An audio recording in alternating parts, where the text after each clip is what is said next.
Hello, 8th grade. This is Mr. Rogers, and you're watching the video lecture for section 2-3, and this is on ionic bonds. And this first page, you don't have to write anything down. This is our lesson objectives. This is what we want to learn by the end of the lesson today.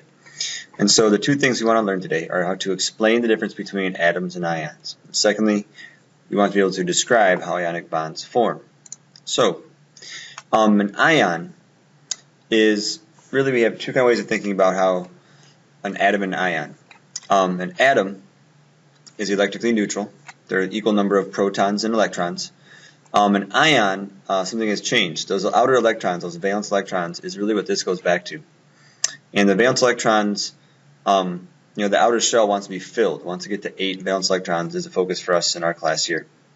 And so an ion forms when either that atom gives away its electrons, so now it has a positive charge, or if that atom takes on extra electrons and now it's a negative ion. And so what happens here, an atom that gains one or more electrons will have a negative charge. An atom that loses one or more electrons will have a positive charge. So it's kind of weird to think about. You lose an electron, but now you're positive. You gain electrons, and now you're negative. So simply put, the definition for an ion, an atom that gains or loses one or more electrons is called an ion. So we gain or lose these electrons, What is an ionic bond? So between two ions, what's going to happen? So again, these atoms will tend to gain or lose one or more electrons to each other, to form ionic bonds. So when they lose or gain these electrons, they oftentimes become electrically charged, and that's what's going to form these bonds when these opposite charges attract. We'll look more at that in a second. So now what happens when they bond is each atom is left with a complete outer shell, and then they're going to bond with each other. So let's take a quick look at kind of example of these outer shells we're talking about. So here's sodium, here's chlorine. Sodium is in group 1, so it has 1 valence electron. You can see it here in that outer shell. Here's chlorine. Chlorine has 7 valence electrons, so it just wants 1 more. And so sodium is going to give up that electron. It's going to give it to chlorine. Chlorine is going to take it. And so now, chlorine is satisfied. Its outer shell is filled. It has 8 valence electrons. And sodium, since it's lost its 1, it now goes down to that next shell. And in that next shell, there's 8. So now it's happy too. So both sodium and chlorine are now happy because sodium gave away that electron and chlorine took it. So now what happens, I'll kind of show the electron dot diagram version. There's that symbol for sodium. There's its 1 valence electron. Here's chlorine. I already drew in the extra electron after I moved over. That's kind of one I drew in. There's a 7, and when it takes 1 from sodium, now it has 8. That's how it would look in an electron dot diagram form. Alright guys, let's go back to the notes here. Nope, I did that page. So, that's how we fill that outer shell, is the idea between these ions here, when these electrons are gained or lost between ions. So what happens then, ionic bonds form between a metal and a nonmetal. And that's because metals tend to have 1, 2, or 3 valence electrons, so they will lose electrons and become positively charged.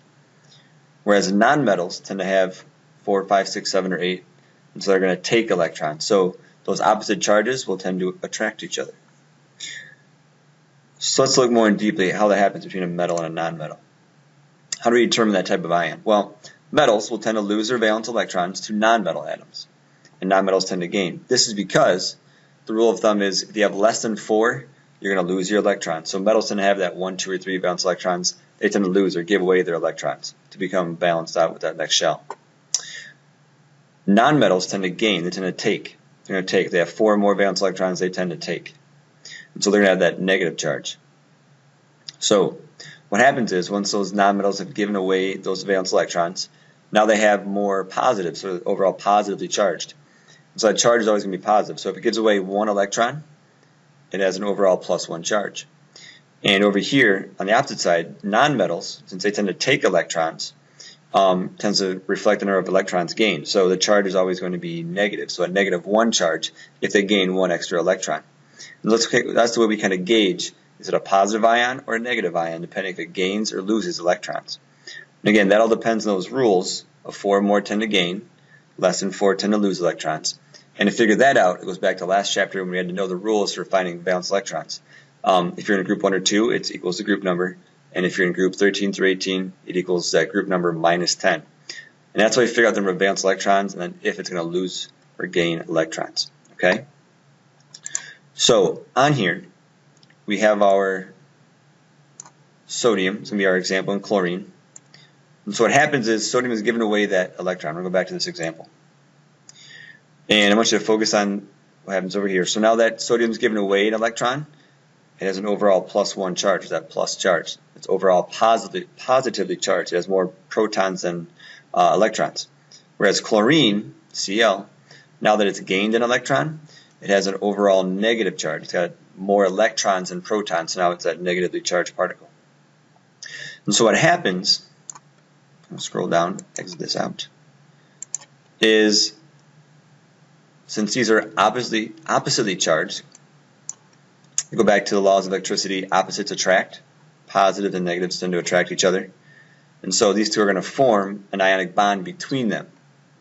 So these ionic bonds form because these ions have opposite charges, they tend to attract each other, and we create NaCl, which is typical table salt we put in our food.